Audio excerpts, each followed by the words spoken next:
Welcome to On Air with Amber Wynn, where nonprofit leaders learn to fuse passion and commitment with proven business strategies to create long-term funding, impact, and sustainability.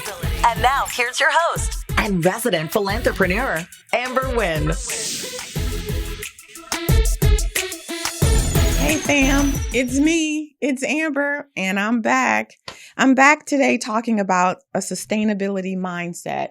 And I've been focusing on mindset a lot because I come across a lot of founders in particular who either started their nonprofit believing something that really wasn't true. And I apologize for that. I get a lot of that. Well, I thought, all I had to do was this, or I was told all I had, or don't I just need to? No. Misinformation. Misinformation causes a lot of grief in a lot of organizations. So it's my job as your resident philanthrepreneur to get you to the truth. Because once you get to the truth, you can course correct, and then you can set your organization on a path towards success. Success for me is pretty simple. Number one, you have consistent revenue coming from outside sources. A lot of my amazing nonprofit founders and executive directors are self-funding your nonprofit. This is a public charity. That doesn't mean that that's not supposed to mean that you are funding that charity. That charity is supposed to be funded from outside sources. So in this episode, we're focusing on a sustainability mindset, and we're going to talk about investing in your nonprofit. I want you to think about that because I want that investment not to be you self-funding the organization, but you investing in software and equipment and training, investing in things that's going to move your organization forward. Everything can't be donated. Everything, can't be somebody giving you something. And I think that's where a lot of my nonprofits get stuck, and it prevents you from growing. But before we get into all of that, we're going to pause for our first commercial break. But when we come back, I'm going to talk to you a little bit about why nonprofit doesn't mean no profit. You're a school, a foundation, a healthcare provider, or an environmental group, a museum, a church, a shelter, or a community service. You're starting a nonprofit on a startup budget, and you need to get this right the first time. No mistakes, no misunderstandings, and no costly do-overs.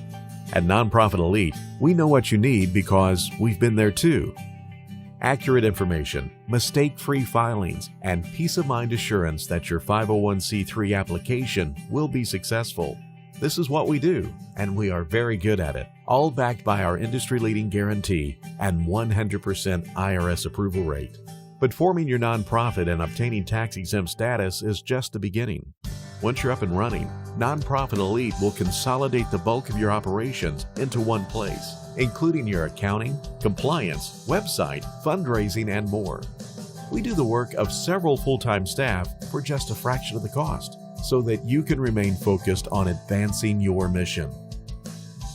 Contact Nonprofit Elite for expert preparation of your formation documents and 501c3 application, and for a full range of accounting, fundraising, and administrative solutions. Hi, we're back. For those of you just joining, you're on air with Amber Wynn, your resident philanthrepreneur and all-around cheerleader for amazing people called nonprofit leaders. And today we're talking about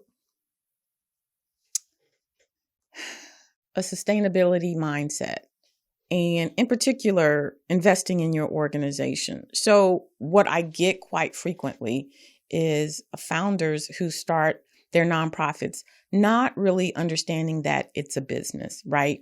So one of the top searches on Google is how to start a nonprofit with no money. And I just want to tell you, you can't, you shouldn't, and don't.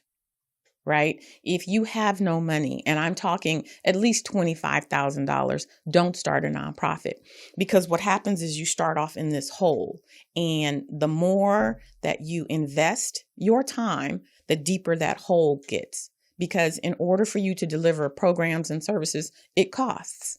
It costs to run a business. You need to have systems in place so that you can produce financial statements. That's what a funder is going to ask for. You need to be able to pay staff. You need to be able to purchase equipment, material supplies, t-shirts, all those kinds of things. And those things aren't just handed to you as a nonprofit. But a lot of the time, nonprofit founders believe, oh, I'm going to start this nonprofit and I'll get a grant for that. You can get a grant for some things, but you can't get a grant to sustain your nonprofit. And that's where all of the issues happen. So from a sustainability mindset, I need you to understand that everything can't be donated to your organization. There are some things that you have to invest in. You need to spend money to make money, right? So maybe you have 500 donors. You need to spend money on the CRM, the client relations management system, to keep track of those individuals. You need to spend money on constant contact so that you can stay in communication with those individuals and so that they have a method by which they can donate to you. You need to have a banking account that has monthly fees, and you can't expect people to donate to cover those things. Those things are basic costs. So in order for you to sustain your organization, I really need you to think about what that means. That means that you have expenses that are your responsibility. Everything can't be donated. And here's the other thing that happens. If you are waiting for people to donate their time and their services, then you are beholden to them. You can't strategize. You can't say we're going to shift to meet the needs of our community, because shifting to meet the needs of your community means that you're ready to then deliver those services. But if you're waiting for somebody to donate money or to donate their services, you don't know when or if that's going to come. So now you can't be responsive to your community. So some of those things you have to create yourself. Yes, you can fundraise for it so that you have unrestricted funds. And then that way you can respond to the needs of your community. But if you're waiting for people to donate services and donate time, then you're waiting, right? And so it's just important that as a founder, you understand everything can't be donated, everything can't be given, and it won't be. And if that's what you're waiting for, and if that's how you're operating, then you're strangling your nonprofit. Right? Nonprofit doesn't mean no profit. It means that you need to generate funds to support your organization. So I've just been experiencing a lot of that, right? I've been experiencing a lot of people saying, well, how can I get that donated? Well, how can we get that funded? And it creates a sense of lack, right? If everything has to be given to you or donated, then you're coming from this space of lack. And I want you to be powerful. I want you to be able to respond to your community. And so to that, I would say, understanding that as a tax-exempt organization, you do have a powerful opportunity to generate funds from the outside. Do it in such a way that it's going to move your organization forward. You need to create a strategic plan that says, here's what we're going to do. Here's when we want to do it. Here's who it's going to benefit. And then create a fund development strategy that's going to fund that, right? You're going to have corporate sponsorships. You're going to have gifts. You're going to have financial donations. You're going to have grants. You're going to generate money so that you can meet each and every one of those strategic goals. But you're not going to just sit there and expect people just to donate their time and services, right? So there's a balance. Wonderful. Someone wants to donate their time. But here's the last thing I'll say about that. When people donate their time and their services, then they want to do it their way.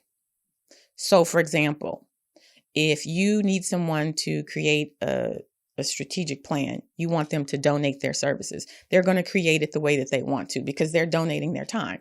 Versus if you have a gala and a portion of the money from that gala is going to go to fund a strategic plan that you're going to pay for. Now you can say to the strategic planner, this is what we want. We want that. We want this. How much does it cost? And if it's too much, then you say, give me half of that. Or you can say, that's great. Plus we want this. But if the strategic planner is donating their services, then they can say to you, I'm going to give you 1 hour and that's it. And is that enough?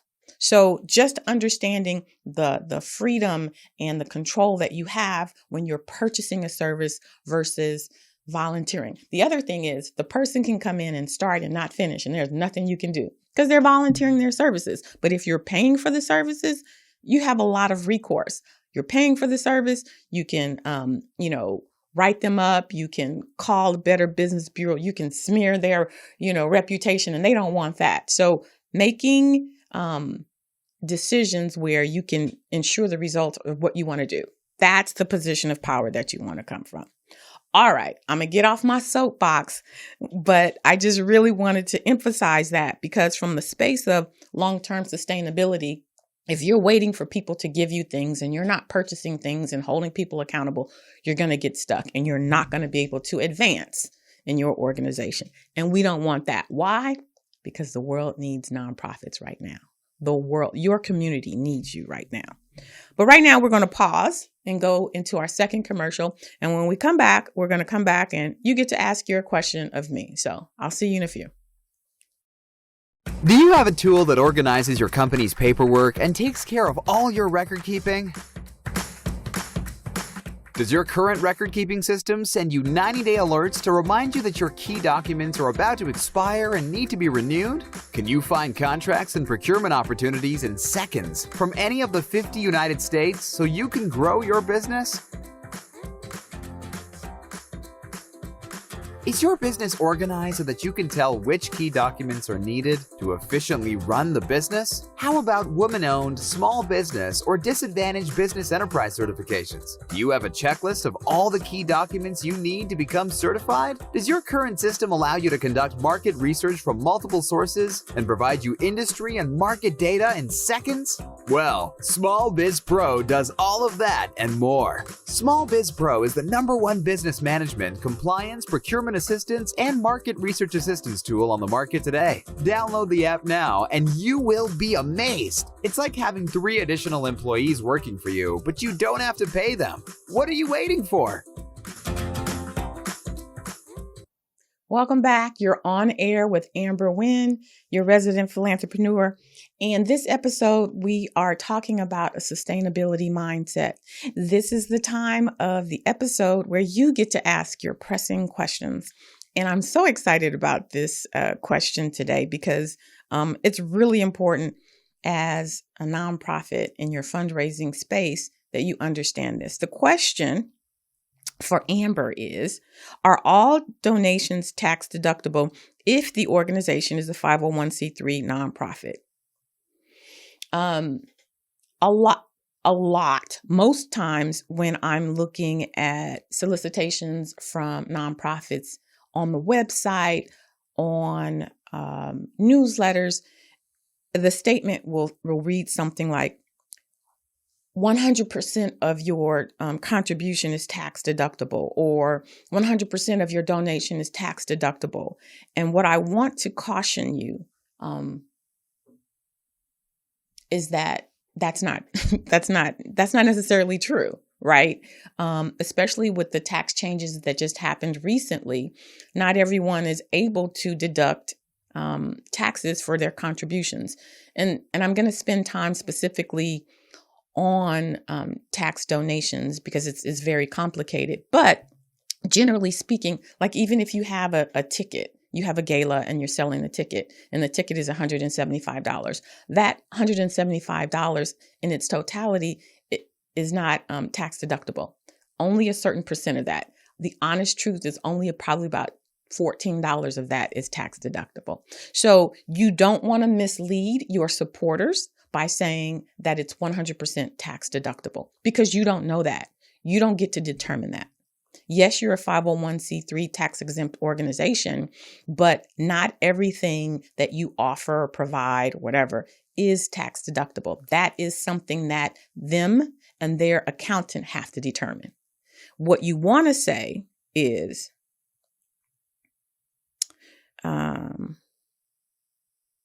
You want to say that your gift may qualify as a charitable deduction for federal income tax purposes. May. Because it may not, but it may. And then that way you don't have people coming back saying, I could only write off $14 of this $175. You said that the entire thing was, and you don't know because you're not their accountant. So just to be safe, use that language, right? Your gift may be, and then advise them to consult their tax accountant or their tax professional, and make that determination. So what we don't want to do is alienate our supporters. What we don't want to do is give out false information. And as a nonprofit, you should know that. You should know that you can't tell your supporters what to do, what's legal or what's not. You should know that not all of your fundraising things are not 100% tax deductible. That's your responsibility. Okay, so thank you for that question. Now we're going to go into the part of the episode that I love the most, and that is highlighting nonprofits in the community doing the work. There's so many nonprofits out there doing the work and people don't know it. It's a shame because there's so much need in the community, but because my founders and executive directors are typically in the weeds, doing the work, delivering programs, they don't get enough light, shined on them. So that's my job. I want people to know if they have a need out there, that there's a nonprofit out there to fill that need. And I want funders to know that nonprofits are out there doing the work and they could use your support. So for this episode, I'm shining the light on Youth Alliance after school programs. And the Youth Alliance after school programs provide a continuum of support that includes after school, summer, and late night prevention programs, early intervention, bilingual counseling, and case management. Intervention programs serving at promise. And I love, love, love that. I hate the word at risk. I hate it. It's so stigmatizing. Okay, but I'm not going to get on that soapbox. At promise youth in the juvenile justice system, teen parents, as well as parent and system leaders' engagement in education. Let's take a look at Youth Alliance after school programs. When we were founded in the 90s, it was the peak time of juvenile crime and gang violence across the country. It was the narrative of the super predator. And we knew that this was certainly true in our community, that our young folks and young men of color in particular were being criminalized instead of being able to have access to higher education and other opportunities. And so it was a group of young people and elders and community leaders that came together in order to disrupt this cycle and to invest in our young people and our communities of color.